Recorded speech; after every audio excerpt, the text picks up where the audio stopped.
Hei, duit kabel! Ha? Nombor flyer suruh angkat ha? JSD 3093.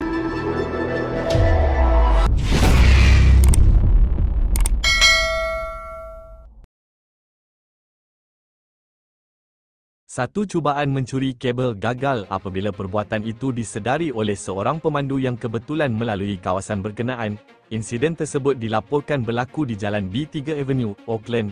Dalam rakaman yang tular, kelihatan dua lelaki turun daripada sebuah kereta dipercayai jenis Honda sebelum membuka penutup manhole di tepi jalan. Mereka didakwa cuba mengambil kabel bawah tanah ketika keadaan jalan agak sunyi.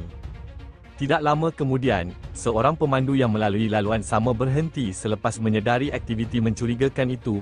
Pemandu tersebut kemudian menegur tindakan kedua-dua individu berkenaan serta menghalang mereka daripada meneruskan perbuatan itu. Menyedari kehadiran saksi, suspek segera melarikan diri dengan menaiki kenderaan mereka.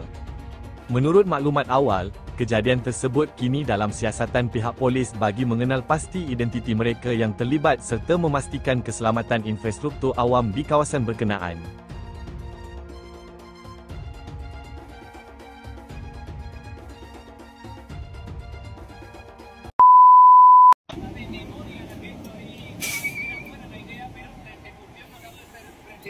Hei, duit kabel!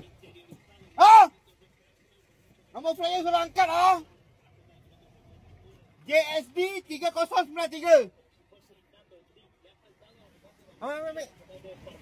Yang nombor flyer suruh angkat lah, duit kabel kan?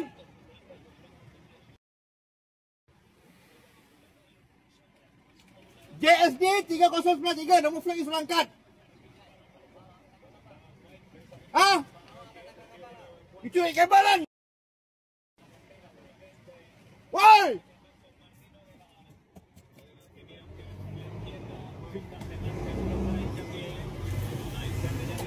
Duit kabel kan? Anda ada tali semua benda.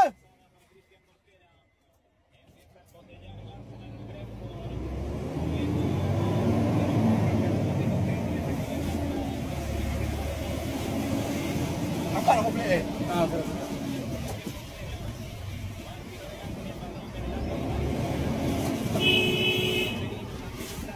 Dah matang ada pusing.